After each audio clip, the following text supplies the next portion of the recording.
All right, it's going to be a little difficult to compose myself after, after this, but I am Denise Rednour. I am from Long Beach, Mississippi, and I just have a few words that I wanted to share and extend my prayers to all of you right now. On April 20th, 2010, I, as well as all of you, watched in horror as the Deepwater Horizon situation unfolded, and our hearts stopped at the news that 11 hardworking men were missing and assumed dead. I was immediately drawn to go to the coast, which is just 2 blocks from my front door, and to begin to photograph the abundance of nature and the sheer beauty of our beautiful Mississippi coast beaches. All the while, I remembered how a little over 5 years before, I had glanced at all of the beautiful homes and the beauty of the coastline as we evacuated for Hurricane Katrina. And then I would have the horrible regret that I had not photographed it as we did evacuate, because it would never, ever be there. When I returned, it was gone for an eternity. If there was any solace in it, it was that the homes could eventually be replaced and new history could be made.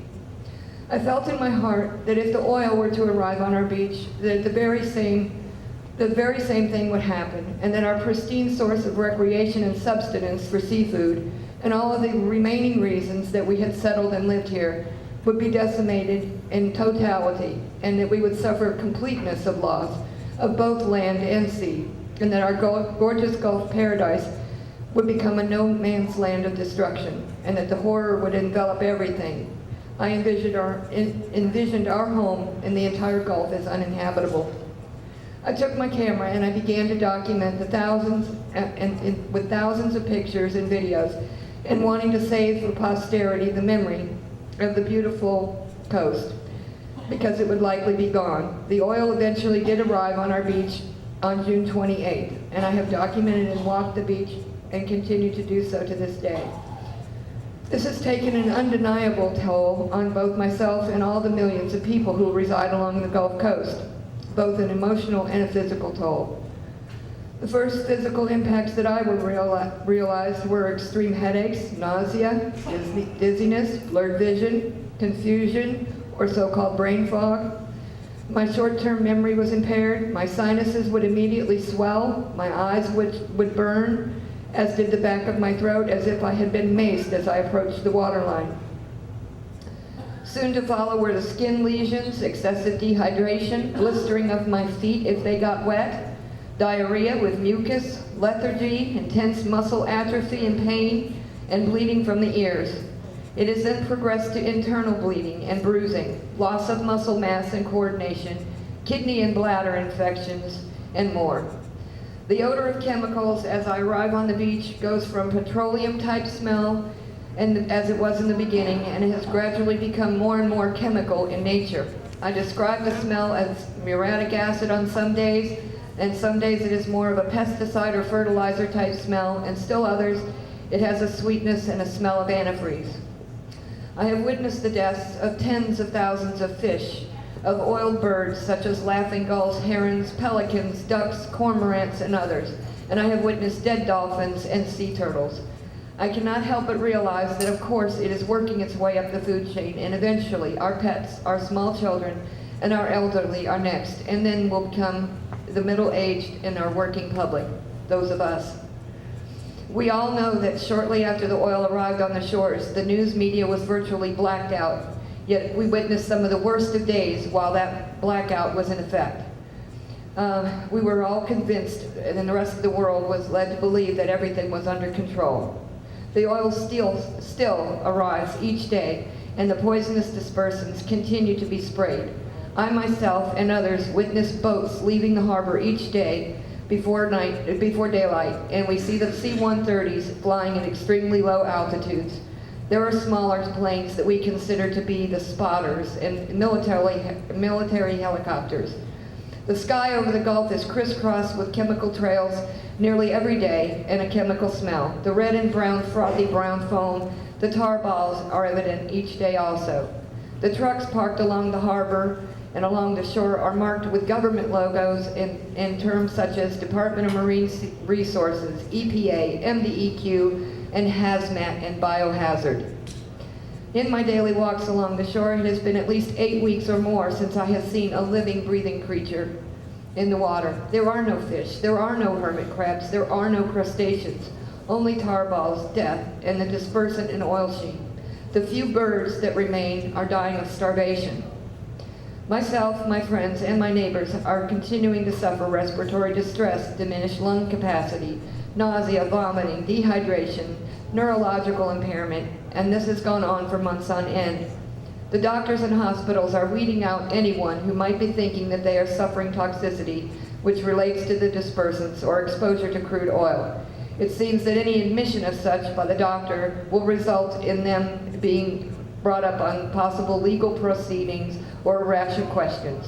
So visits to doctors or the hospital emergency rooms are diagnosed as chronic bronchitis, bacterial pneumonia, staph infection, anxiety attacks, PTSD, dermatitis, and anything but chemical poisoning.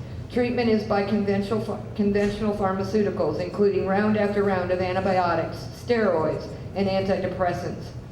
These may prevent secondary infections and calm you down, but are not resolving the root of the problems. We are left to suffer for months on end.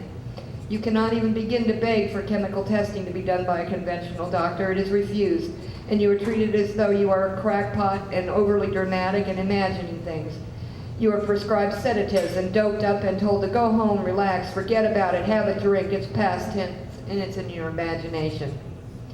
And I know how each one of us feels. I know how each of you feels, because we're all very afraid. We're afraid of ending up like the young man who just had to leave. We don't know what the future holds for us. I keep picturing the dead wildlife that I have seen on the beach with their eyes hemorrhaged and gasping for air, and they cannot bring air into their lungs. And I see this happening to us. I see this happening to people now. My family physician of over 25 years has refused to even see me. I have my volatile organic compound tests that clearly state that I am full of all of these chemicals and these toxins. Through the course of the last now 9+ months, I have attended, along with Catfish and many of you, the DMR, DEQ, and EPA meetings. I have attended the Feinberg town hall meetings, the local town hall meetings as well, and I consistently have asked for answers to what is being done or will be done to help with medical assistance to the thousands and eventually millions of us who are falling ill. There is yet to be an answer. The focus is on recovery of the Gulf and recovery of the revenue. Lisa Jackson herself at the EPA meeting in Pensacola answered that their focus will be strictly on the ecosystem and not health concerns. I guess that means that we the people are not part of the ecosystem. I want to know that living on the Gulf of Mexico is not going to be the reason that I die. I want to be able to take my health concerns to a reputable doctor and be treated for afflictions which the Corexit and crude are responsible for. I need to be, BP and our government need to be made culpable and to see that every person living on the Gulf gets immediate medical care and funding in order to obtain that care. How much revenue do they think that they're going to save when 40 million coastal residents are dead in the next 5 or 10 years? I'm not stupid. I know my own body, and so do you. We know the difference between bronchitis and chemical pneumonia. We know the difference between chemical burns and MRSA or staph. We know the reasons that we can't breathe are not anxiety attacks that have lasted for 9 months. Most of us have not even been able to consume a bite of seafood. We can't even comprehend the thought of it. I know of no insurance company that will cover any kind of treatment for exposure of these toxins. I have my own test results that were taken in early December, and I tested more than 80% above the 95th percentile in more than one of these chemicals. All of the claims submitted for financial losses to Feinberg, out of all of those 50%, and this is just for financial loss, they are not accepting the medical claims, 50% of all claims submitted have been denied because of lack of significant documentation. all of any of us have to go right now is possibly a VOC test. We can't get a doctor that will say, oh yeah, you're suffering from chemical poisoning.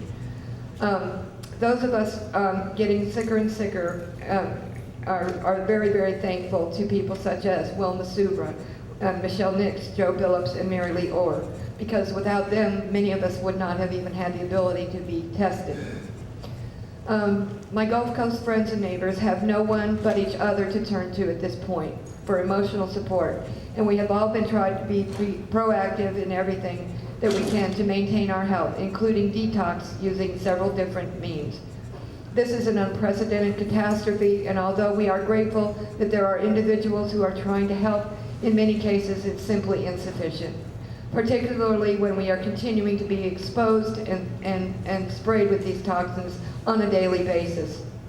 With all due respect, this is a life and death situation, not a contest, and we have already determined that we cannot trust our government. They have sold their souls to the devil, and we will not follow. The poisons continue to be spread throughout our air and water. Now we add to that the man-made life forms that are being used in order to eat the oil and create algae and bacteria. This is yet causing more question and more fear in the hearts of all of us. We are now reading about this new Cynthia, which, what is this potential, and will it be ingested either through our skin, the air we breathe, and the food that we eat, if we dare take the chance of eating the seafood? Will Cynthia be the next of many of the death threats that we now face? We seriously doubt that the FDA or EPA is able to sniff out Cynthia in a crab or a crawfish or a shellfish. Before this epic disaster, I knew not one of you. I have come to know and respect and love all of you. I know that each and every one of us is suffering emotionally, physically, and economically. We are all victims here, and we all have the same fears and the same concerns. We are all in this together. God give us strength and help us to focus and work collectively as one, so that we will all live to see the day that we celebrate that the South has once again risen from the ashes. Together we can get the answers, and we can calm our fears and heal the emotional scars and physical wounds. Please, let's put our heads together and solve this before it's too late, because there are but two outcomes. Together we will live, divided we will die.